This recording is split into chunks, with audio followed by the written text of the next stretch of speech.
Hello friends, वंदना blouse designer YouTube चॅनलमध्ये तुमचं स्वागत आहे। आज आपण ट्रेंडमध्ये जी असलेली नेट साडी आहे त्याच्यावरचा नेट ब्लाऊज कसा शिवायचा ते बघणार आहोत। ही डिझायनर ब्लाऊजमध्ये ट्रान्सपरंट नेक असं बॅक साईडला पॅटर्न असणार आहे। याची कटिंग व स्टिचिंग कशी करायची हे दोन्ही व्हिडिओ मी माझ्या यूट्यूब चॅनलवर अपलोड करणार आहे। सगळ्यात पहिले आपण ब्लाऊजची कटिंग कशी करायची ते बघणार आहोत। यामध्ये ट्रान्सपरंट नेक पॅटर्न बनवणार आहे। त्यासाठी मी इथे नेटचा ब्लाऊज पीस, सिल्कचं अस्तर व कॉटन अस्तर असे 2 अस्तर घेतले।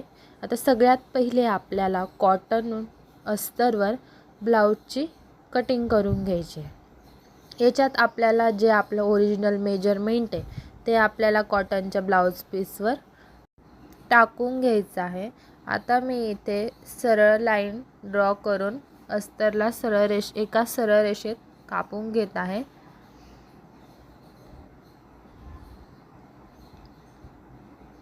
आता इथे आपली जी हाईट आहे त्याच्यामध्ये आपल्याला +1 करायचं आहे।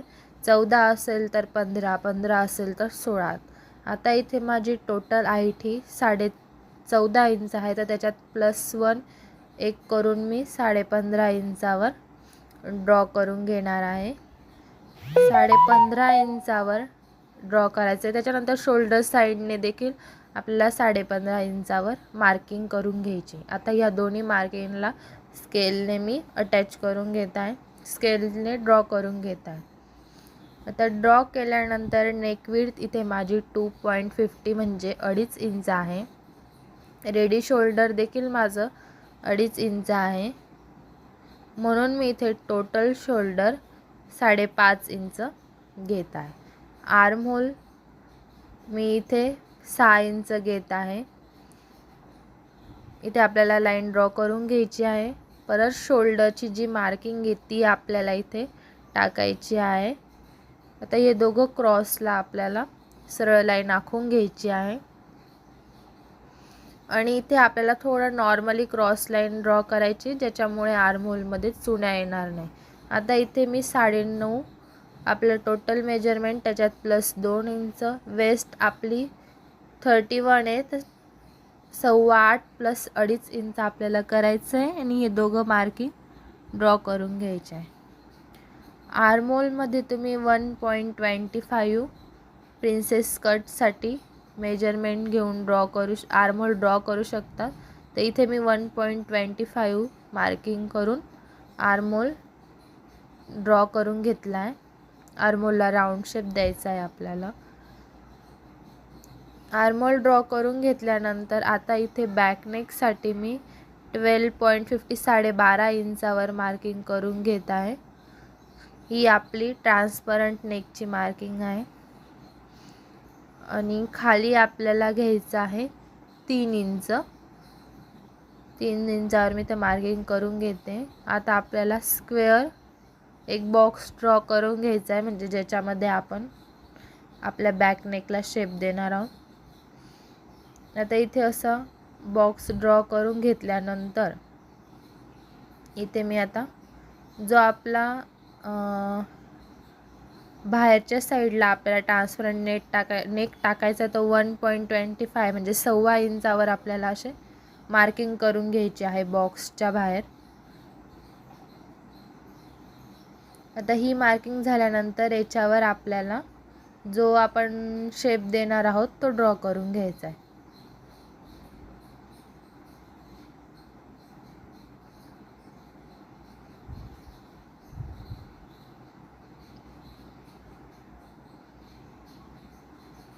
आणि आतल्या साईडला आपल्याला सर्कल म्हणजे गोल आकार देऊन घ्यायचा आहे। आता मी इथे अस्तरला कट करून घेते। हे अस्तर ॲज इट इज आपल्याला सिल्कच्या अस्तरवर कट करायचं आहे।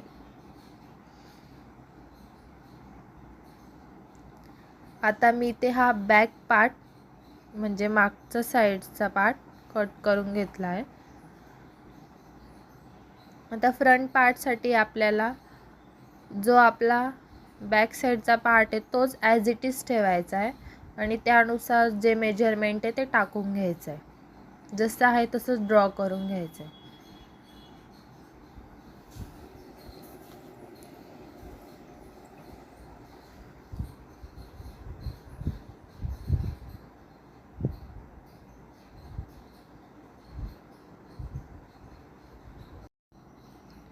फ्रंट पार्टची कटिंग करताना आपल्याला जो आपला मागचा भाग आहे त्याच्यामध्ये अर्धा इंच ॲड करायचा आहे प्रिन्सेस कटच्या कटिंगसाठी. आता इथे मी अर्धा इंच ॲड करून घेतलं आहे. स्केलने इथे मी एक सरळ लाईन ड्रॉ करून घेते. फ्रंट पार्टची कटिंग करताना खाली आपल्याला अर्धा इंच वाढवूनच घ्यायचं आहे. आता फ्रंट नेकची नेक विड्थ आपली 2.50 राहणार आहे. 6 इंचचा फ्रंट नेक आहे तर म्हणून मी याच्यामध्ये अर्धा इंच ॲड करून 6.5 इंचावर मार्किंग करते. खाली 3 इंच. आता याला आपल्याला स्केलने बॉक्स ड्रॉ करून घ्यायचा आहे आणि गळ्याला राऊंड शेप द्यायचा आहे. तर मी इथे हलक्या हाताने गोलाकार असा ड्रॉ करून घेते. आता आपल्याला प्रिन्सेस कटच्या फ्रंट पार्टसाठी वरती 1 इंच व खाली 2 इंच साईडला ॲडिशन करायची आहे. आता एवढा 1 इंच व खाली 2 इंच ॲड करून घेतल्यानंतर आर्महोलला आपल्याला थोडं आतल्या बाजूला 1/2 इंचावर गोलाकार देऊन घ्यायचा आहे. आता मी हे सगळे पार्ट कटिंग करून घेते.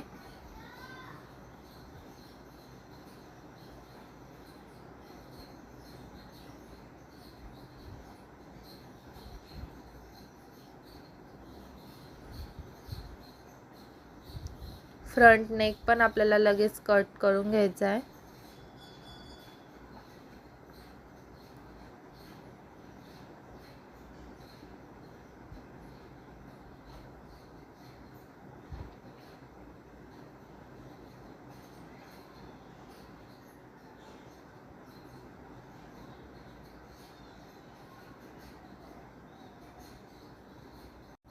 कटिंग झाल्यानंतर आपल्याला इथे आता प्रिन्सेस कटचा जो शेप आहे त्याच्यासाठी मेजरमेंटचा टाकायचा आहे. 3 इंचावर मी इथे मार्किंग केली आहे. 3.5 इंचावर वरती 3.45 मार्किंग करून सरळ लाईन आखून घेतली आहे. हे आपलं 38 चेस्ट साईडसाठीचं मेजरमेंट आहे. टक्स पॉईंट मी इथे घेणार आहे आता. तर टक्स पॉईंटसाठी मी वरून खाली मी परत एकदा सांगते 3.5 इंच व वरती 3.45 4 इंच घेतलं आहे आणि टक्स पॉईंट हा 10.5 इंचावर घेतला आहे. आता इथे आपल्याला हलक्या हाताने प्रिन्सेसला शेप देऊन घ्यायचा आहे. आता आपल्याला टक्स विड्थ घ्यायची आहे 2.25 इंच आणि टक्स लेंथ घ्यायची आपल्याला 2 इंच. आता याला पण मी हलक्या हाताने गोल आकार असा शेप देऊन घेणार आहे.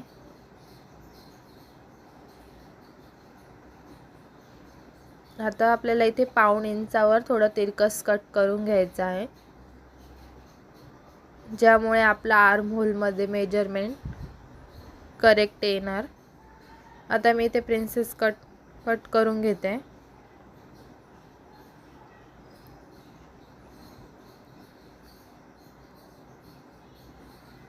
तुम्हाला अजून नवीन काही ब्लाऊजची कटिंग हवी असेल तर तुम्ही कमेंटमध्ये कमेंट करू शकतात.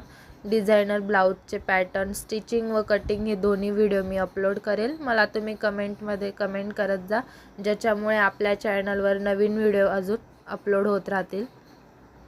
आता आपल्याला जे मेजरमेंट मी अस्तरवर कॉटन अस्तरवर कट केलं आहे तेच ॲज इट इज सिल्क अस्तरवर आपल्याला ठेवून तशीच सेम टू सेम कटिंग करून घ्यायची आहे.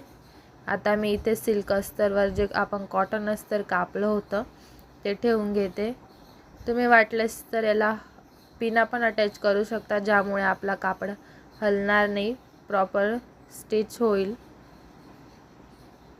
आता मी इथे पिना लावून घेते, ज्याच्यामुळे दोन्ही कापड सोबत एकत्र राहतील असं म्हणून.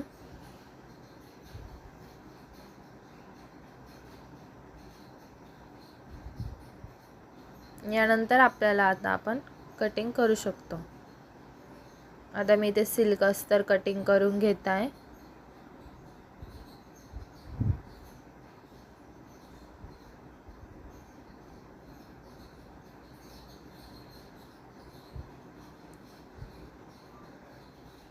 ट्रिपल अस्तर हे ब्लाउज आहे।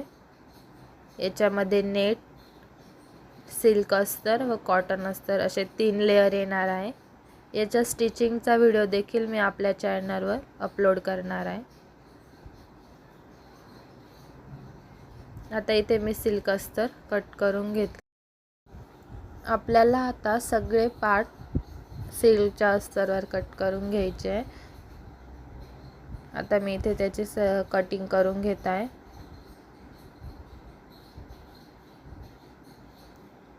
कटिंग करत सिल्कच्या अस्ताची कटिंग करत असताना आपल्याला ॲज इट इज जे कॉटनच्या अस्ताचं मेजरमेंट आहे त्याप्रमाणेच कटिंग करायची आहे।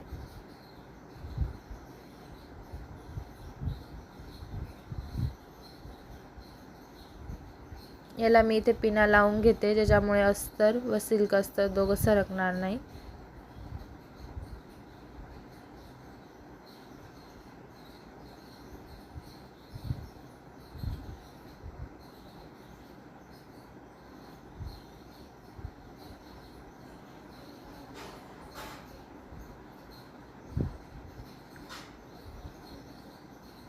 आता ही आपली फ्रंट पार्टची कटिंग करून झाली आहे। आता मी इथे प्रिन्सेसचा जो पार्ट आहे त्याची कटिंग करून घेत आहे।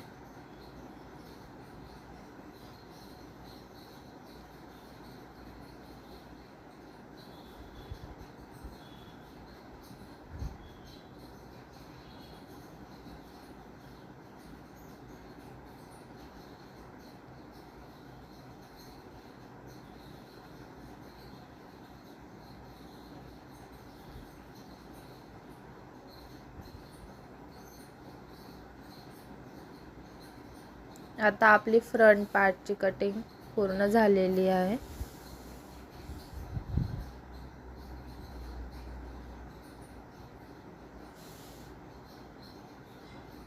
आता आपल्याला याला नेटवर कटिंग करून घ्यायचं आहे। आता हे आपलं ब्लाउज पीस आहे, ज्याच्यावर आपल्याला हे सर्व पार्ट ॲडजस्ट करून कटिंग करायचे आहे। बॅक साईडला ही असं वर्क असलेली डिझाइन आहे। नेट आपण थोडं पाऊण इंच जास्त मेजरमेंट असलेलं कापून घ्यायचं आहे। आता इथे मी पाऊण इंचाच्या अंतरावर नेट कापून घेते, जो आपला ब्लाउज पीस आहे तो।